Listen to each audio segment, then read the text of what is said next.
Greg, thanks for stopping by. I look forward to talking to you every week about World Series of Arm Wrestling, and I think it's so cool. But I ultimately know because of your background, this is why it works perfectly, right? Because you were a professional arm wrestler, right? Well, I was, and I want to preface that though. I wasn't a world champion. There's a lot of people out there that are going to come forward and say, hey, was he was a pro? I competed in the pros and did fairly decently. I mean, I regional pro, but yes, I did, and I love the sport. It's a great sport. So how do people like? We'll go into more of the league, more the World Series of Arm Wrestling, but I want to kind of dive into arm wrestling in general. What makes a successful person in arm wrestling? Wow, that's an interesting question. It's a great question for on a physiological end. When you talk about the human body, genetics plays a big role in success in arm wrestling, and that's from connective tissue strength, hand size to what we call lever strength from elbow to fingertip. There's a lot of anatomical advantages that arm wrestlers can have. But I think what makes an arm wrestler successful, especially in the U.S., is their ability to put time on the table and to train more so than any other any other country in the world because we don't recognize arm wrestling as a national sport. It doesn't have an opportunity right now to be able to have a young person say, I'm a professional arm wrestler and this is all I do, and I'm going to become the best in the world. So, arm wrestlers are 9 to 5ers or 9 to 9ers here in the States, where other countries have sponsored athletes, and arm wrestling is one of those sports that you can be sponsored with. So, time, genetics, money, you've got to pay for those events that you're going to go to. I think all three of those are kind of like the triple crown of leading to success in the sport on the U.S. side of the sport. Do you see athletes performing the best in the sport that were former athletes or current athletes? I think anytime you could teach an athlete a skill set, they're going to do better than a non-athlete in the same demeanor, right? I mean, back when I was being recruited to play football a long time ago, I mean, the old saying was, I could teach an athlete to play football, but I can't teach an enthusiast to be an athlete, right? Um, so I think athletes do very well, but I do think because of the nature of arm wrestling, adaptability is not always the call for the day, if you will.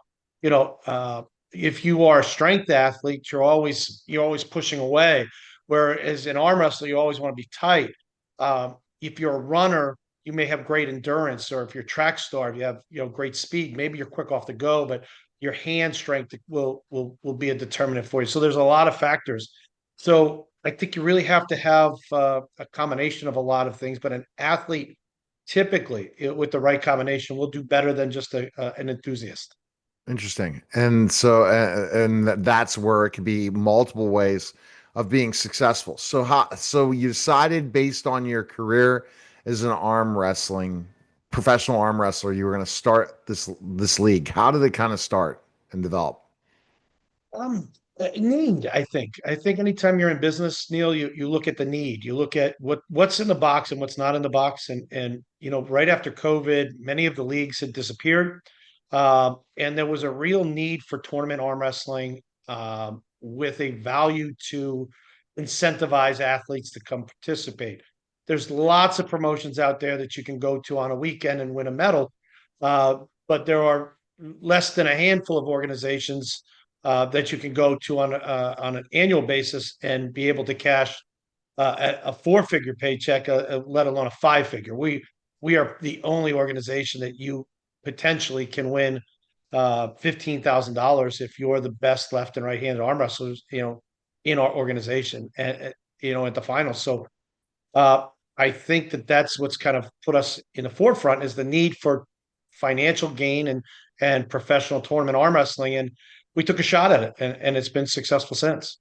Do you hope also that they can start to become careers where they can get enough sponsorship to do it. Where do you think that missing component is to make it so that some of these pros can gain enough sponsorship that this is just their profession? Well, MMA started out much, not as long ago as arm wrestling, but very similar. I think the gain for MMA was that athletes realized they had to popularize themselves in order to make it to the next level. That was a rubrics, if you will, to become a UFC fighter at one point. Maybe it was an unwritten rubrics, but your value of popularity, certainly coupled with your success in the cage, would put you in an advantage to gain a contract with the UFC. I personally couldn't tell you that that I saw it in front of a desk in front of me, but I can tell you as a regional promoter, that was always the case. They were looking for the popular, undefeated, or talented fighters in the beginning. I think we're in the same place, is that athletes can find themselves growing in the sport with sponsors, but they have to create a popularized version of themselves, which I think there's still a bit of a reluctance to this day with the sport for athletes to be followed because they're arm wrestlers. So charismatic, enthusiastic, marketable people are very few in the world of arm wrestling, but we're growing. And I think once we get to that point where sponsors will find themselves more apt to put money behind that athlete, then we will genuinely see a large growth in this sport, and potentially make it mainstream as MMA has come.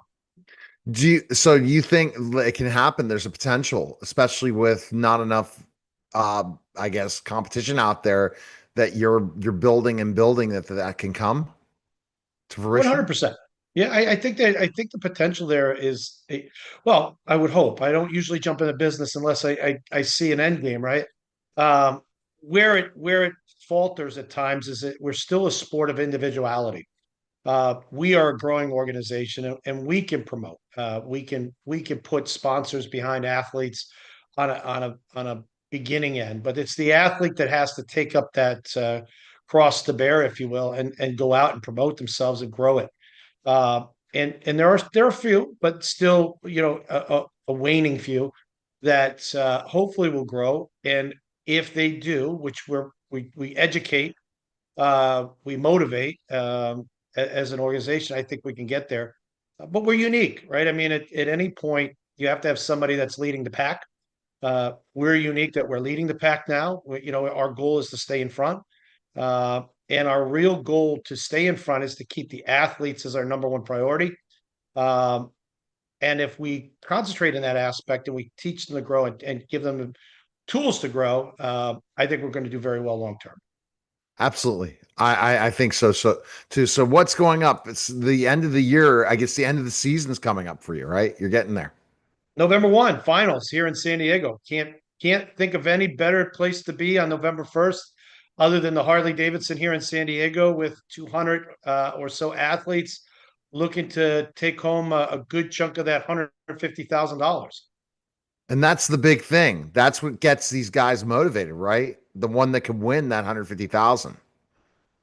Yeah, it's certainly a motivating factor. Now, when we talk about 150, that's total prize money and awards, but the cash outlay for one athlete in the pro men's side, if he wins both left and right hands in his division and the overall, is $15,000, and that's by far the largest tournament payday that arm wrestling has seen, in my opinion, and my understanding of history in decades.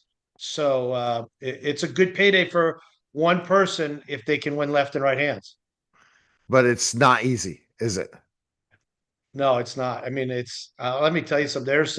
There's some registered arm wrestling killers coming in for the tournament that qualified this year, and we're going to be in many, if not all divisions, minimum of 20 deep of competitors, and some of our weight classes as high as 35 deep. So you have to be the best of 34 individuals if you're in that weight class that are all out there with the with the potential to win their division. So you're going up against 34 other killers in your weight class. It's competitive. It's competition at its best. Do you see that the love of the sports is another big thing out of these competitors? You said 200 competitors are going to meet in San Diego. Yeah, I mean that's the beauty of it, Neil. I mean, I've said this since day one of getting into arm wrestling. Is there's very few places I can go on a weekend day, go to an event and absolutely enjoy seeing everyone that's going to be there, be able to compete, talk about arm wrestling, be able to have those friendships endure till the next time we see it. It's a very community based sport. It's as alpha personality as it is, and I don't can't say alpha male because we have a lot of competitive females that come in arm wrestle as well. As alpha as a personality, it is when we're done on the table, we're just a big community of friends that really truly support each other in all aspects of life, and that makes it enjoyable. And that's what I love the most about the sport. It sounds like it for sure. And how long, when do the people have to? So you basically have how many events throughout the year leading up to this to even qualify for this event, right? Yeah, this past year we had 13 qualifying events, Wow. which started early summer, I'll say late spring, and went right through October 4th. So um, this coming year we're going to start as early as January, and we're going to be a calendar based value starting in 2026. But each of those events, eight winners of their weight classes get hotel rooms to come to San Diego. So, you start to look at the numbers, and they're just growing. You don't have to win your weight class to come. Some people qualify and get ready for the finals. So there's a lot of strategy in how we do it. But yeah, this is a great time, November 1. And then we're right into season 5. I mean, we just got off the phone with ESPN yesterday. They've extended our agreement into the future. They've actually doubled our airtime. They're asking for more of what we're doing, which brings more opportunities that hopefully we can, remunerate into some new sponsors and growth. And, I think a $500,000 payday for WSA in the next 5 years is very doable. And also looking at sponsors. What sponsors would want, especially to represent that athlete? That's where it's going, right? And seeing them ever representing another, going to other countries to compete, is that coming too? Well, I mean, we're unique in the fact that we promote here in the States, right? There's always opportunity for athletes to go overseas. Certainly, we think we're the top of the community, so we want them to stay with us. We don't want to ship them around the country, or around the globe, I should say. But I think that sponsorship for athletes as a whole will enable them to certainly travel. I think sponsorship and travel creates a better athlete and a better competitor. If I'm being completely fair, I think the largest number of significant competitors are in the European countries right now. I think that in terms of Japan and China, they're starting to have a bigger arm wrestling presence. India is becoming very, very large population wise in the world of arm wrestling. South America is. But just like anything else in the entertainment world, you never make it until you make it in the US. And, we're the gatekeepers, at least at face value, when it comes to tournament arm wrestling. And I think the sponsors will continue to support us because we have so many eyeballs that are hitting us now. I mean, ESPN. I mean, we're running multiple times a month with our program, and you're talking millions and millions of eyeballs, domestically and globally. It's a great time for us for sure. All right, best place people can go. Where can they go? www.armwrestlingseries.com. That's our website, and that'll take you to the home of WSA. If you don't want to go through the traditional web, as us older people term to do or try to do, you can find us on the social media IG at World Series of Arm Wrestling with a bunch of underscores. Or you can find me at Greg XFS. So If you find me at Greg XFS, you'll certainly find World Series of Arm Wrestling, and that's where we really want you to go because that's our direct line to information to all our athletes. All right.